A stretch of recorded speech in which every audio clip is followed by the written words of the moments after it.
Hello, guys and gals, me Mutahar, and welcome. Ass just released shit. How's it going, ladies and gentlemen? Now, gaming crash sort of happened. If you want to take the look at some of these crazy stock values as a sign of what looks like a crash, ladies and gentlemen, 8% drop for our friends over at Take-Two. Now, in the last 5 days, you might be like, what happened, Muta? Did GTA 6 get delayed again? No, we gotta wait till September to find out it's getting delayed till August of next year. No. Ladies and gentlemen, there has actually been a ripple effect in gaming. Roblox, for instance, 5 days, if we're looking at it, suddenly dropped its value. Why did something like Roblox drop in value, Muta? Did they happen to clean up their massive pedo situation? Not really. What about Unity, Muta? How did did they get into another interesting little controversy? No. Actually, all these companies sort of seem to be dropping. And it's because of one specific technology, ladies and gentlemen, and that technology is Genie 3. Now, look, when I started this video by saying ass just released shit, I think a lot of us are kind of tired of constant slop everywhere in our social media feeds, in our video games, and everything, right? There's really a lack of human content, it seems. Even when things aren't generated with slop, you tend to have video games even that are completely unplayable because 80 hours of a video game is kind of padded out with 60 hours of meaningless content and 20 hours of actual fun stuff. Case in point, the newest Assassin's Creed Shadows. Didn't even finish it, and I have finished every single Assassin's Creed game up until literally that one. It's just that much of a slog. Even games like Starfield, which rightfully got criticized because once you played the game longer than 15 hours, typically going from planet to planet was the same shit over and over again. Now here, ladies and gentlemen, is Genie 3, which is sort of Google's new release. I'm sure a lot of you guys have seen videos of this flowing around, but basically you can make playable video games. And apparently the moment Google unveiled this, the entire gaming industry was like, hold on a minute. The investors who pumped their money into video games were like, wait, forget GTA 6, Brandon. Could we possibly get access to GTA 7 before GTA 6? These are the people that think they can go into Gemini and do, all right, Gemini, code me Grand Theft Auto 7, no mistakes, make sure it works, day one on PlayStation 5. And that's the kind of mentality some of these people tend to have. Again, the dumbest. I think a lot of us know that technology, once it's released, is never put back into the bottle. I'll actually give you an example of it in this video as well regarding just this, because I'm not just here to talk about Genie 3, there's also open source versions of it also coming in. But basically, for anybody that doesn't know, you have the ability to generate a meadow with a Shiba Inu jumping around. And yes, it does run like this. It runs at 720p, 24 frames per second, and you can only play these worlds for 60 seconds. So don't think just yet you can have Dog Walking Simulator 2026 anytime around. But yeah, honestly, compared to what we saw initially, remember, I have covered this whole thing since the beginning. I am a sage in the arts of video game artificial intelligences. And when we first looked at this, we had things like Game Engine, which basically was the ability to look at hours upon hours of Doom footage and recreate the original Doom gameplay in an entire video. Remember, there is no aspect of Doom programming here. It's just a video generation AI with input prompts that is literally working off of footage and training data that it has learned from watching thousands upon thousands of hours of Doom gameplay, okay? In a way, it's actually kind of impressive. If it wasn't for the fact that really nothing can be generated. At most, Doom can be remixed into something else, right? That's pretty much the extent of this technology. And if you don't believe me, let's look a little bit closer. So I was looking at some footage for Genie 3 that people have been generating, and one of them was interesting. For instance, this fish footage where they generated a kitchen. Wow, I gotta stop dropping this phone. But they generated this kitchen where this fish flops around. And again, you can see that the characters are doing monotonous robotic animations.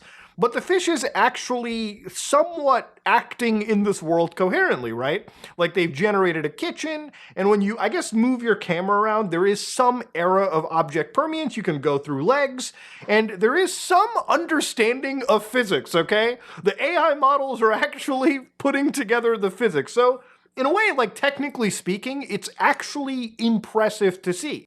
So to give a quick understanding to the people watching this, ladies and gentlemen, Genie 3 is actually accessible if you have Google AI Ultra. So this is an experiment. Unfortunately, for this video, I am not paying for Google AI Ultra, because how much is Google AI Ultra? I'll show you. Google AI Ultra is around $169 a month for 3 months if you get it on this special deal. It's actually $339.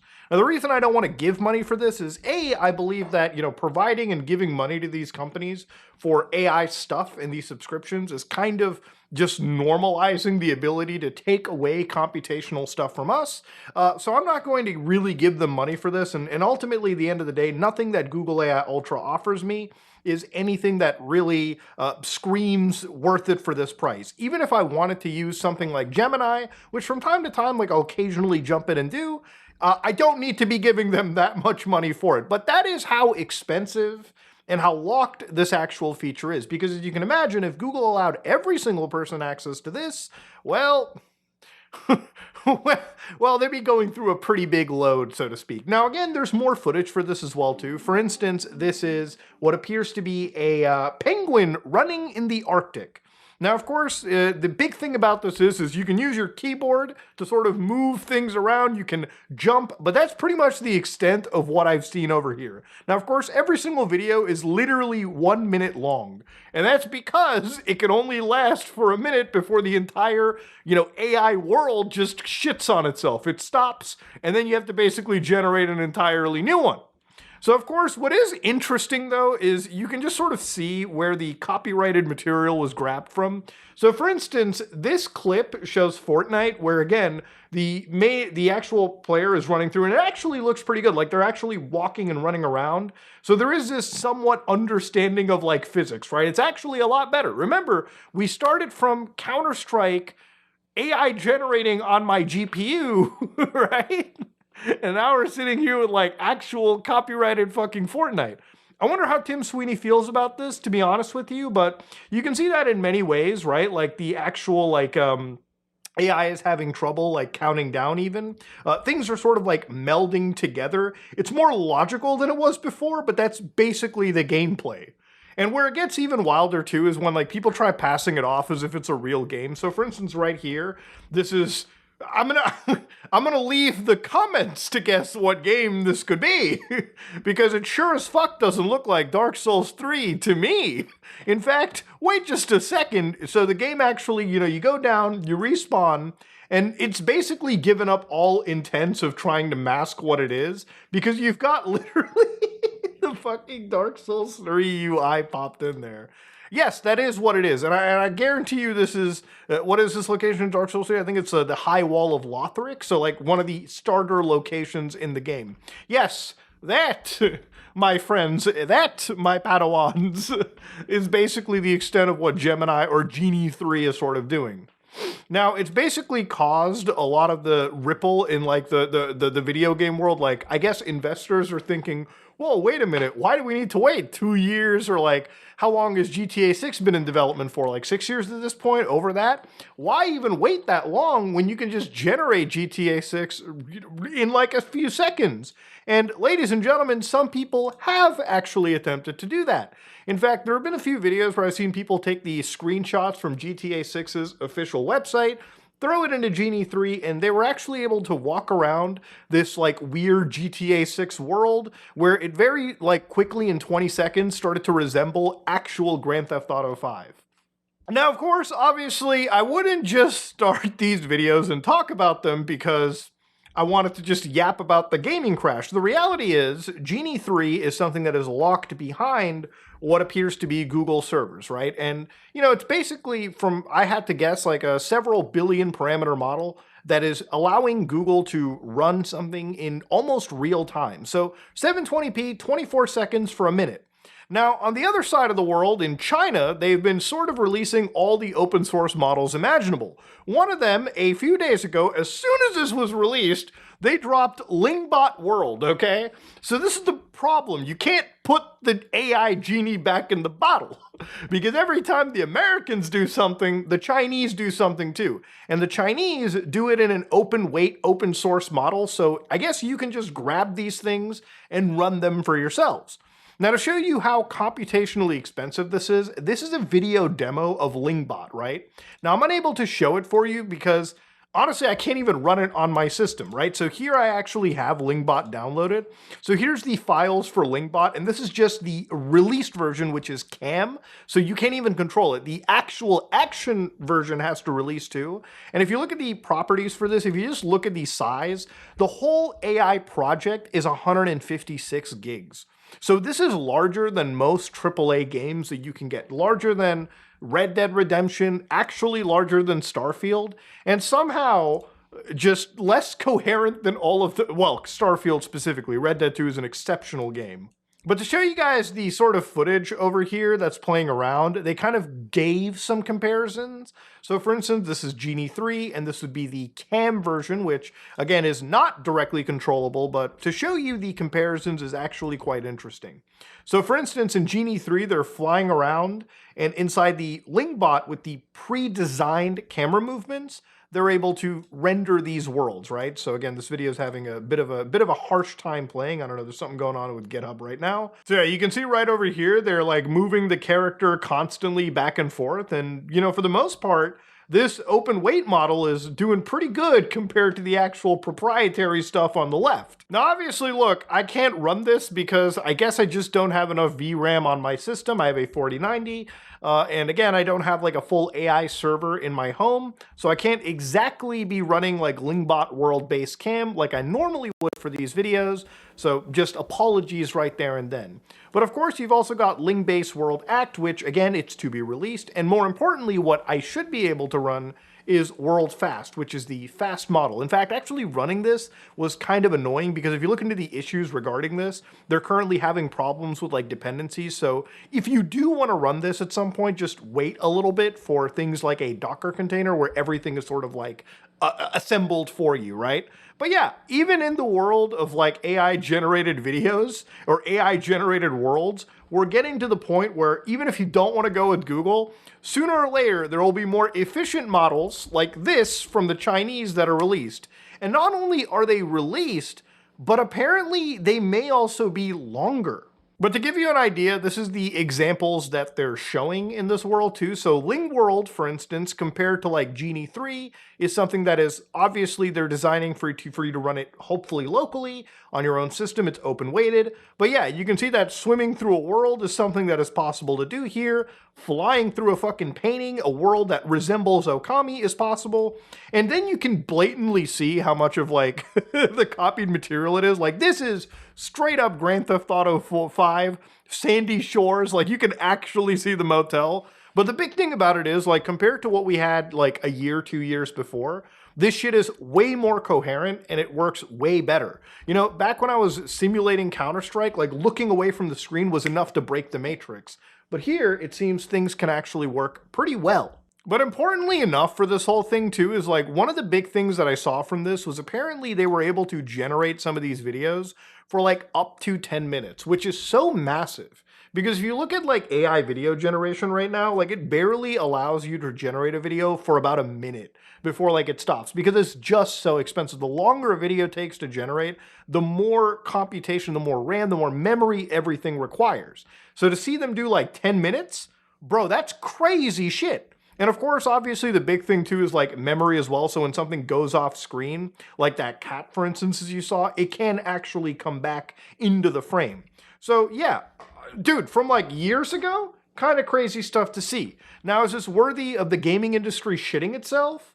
Look, I'm going to be completely upfront with you guys. This is the worst this technology is going to be right now, okay? So I'm not going to sit here and pretend that in 10 years, this shit won't be super duper impressive.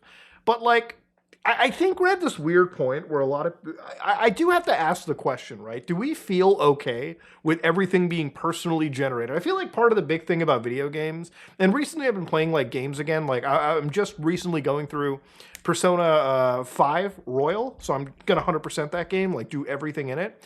And, you know, a lot of the reason for me playing that game is just talking about it with my friends, more specifically. Like, I feel like these experiences are great when they're shared stuff. I feel like the AI generation will never be better than, say, something like Daggerfall, for instance. If you ever played a game like Daggerfall, Daggerfall is like the perfect example of what AI generation is probably going to resemble when it comes to open world RPGs. You know, it's a game where basically every single quest that you do is computer generated. It's AI, it's like procedurally generated, right? Not really like AI stuff, but it's very proc generated. And it gets boring quite quickly after a while, unless you find a way to somehow immerse yourself or really get into the role play. You know, it's got the same problems as something like Skyrim does with its Radiant system, or, you know, Starfield does with its constant prefabs and Radiant quests that keep assaulting you on every single planet you go to. It gets boring incredibly quickly because the content surrounding it really doesn't have the depth to support it. Now, as far as actual games go, I don't think that AI stuff is going to replace, you know, games like GTA 6 or even GTA 7 or any human crafted experience, because ultimately, at the end of the day, the processing power required to run this shit is still so high and unattainable that it's crazy to think that we're generating game worlds that look worse than something that could run on like a Nintendo Switch open world even, right? Like that's just kind of how crazy things have gotten. And look, at the end, right, like, I think the most this technology could be used for is not replacing the video game, like a lot of AI bros will say, but I think that it can be used by game companies to, like, prototype stuff. So, for instance, like, if you're sitting in a game development room and you're thinking, okay, this is an idea for a video game, generate me a world, and then you can sort of kind of play around and see it, you know, in a procedural and, like, sort of like a, in like you know, in like the pre-production way, and then you can build on top of it, right? But then again, that's also getting past the ick of generative AI, which a lot of people obviously have an issue with. Yeah, honestly, like a gaming crash happens, and it's insane to see the stock value drop this hard for a bunch of these companies, simply because, you know, Genie 3 comes out and it shows to a lot of dumb investors the future of video game design or video games in general. No, this is not going to replace video games. At best, I think it's going to be used to, like, you know, fucking prototype a video game, and that's pretty much all it comes down to. I don't think that we're going to reach a world, at least now, for at least even in like 10 years, to be real with you, where we're going to sit on our asses, you know, fucking looking at like 4chan or something and just go, yeah, you know, I want to play GTA 15. Hey, Gemini, generate me the entirety of GTA 15's first 5 missions. You know, I go out, pick my ass, come back, and here I am playing the future of one of my favorite game franchises. You know, I don't think we're going to sit here and be like, you know, Atlas hasn't released Persona 6. Hey, Genie, generate me Persona 6. I think I think I just, to me, I don't think a lot of that stuff is going to happen, or it's going to be entirely possible. And also, I think that, you know, because I've seen some Breath of the Wild footage generated by Genie 3, I'm beginning to think what's going to happen with the stock value dropping for something like Take-Two. What are they going to do when they see GTA or Nintendo sees Zelda being used like this constantly by the masses? At what point is it going to get to a stage where these big companies actually start suing each other? You know? But anyways, ladies and gentlemen, yeah, a little gaming crash happened. Insane to see. If you like what you saw, please like, comment, and subscribe. Just like it if you dislike it, I am out.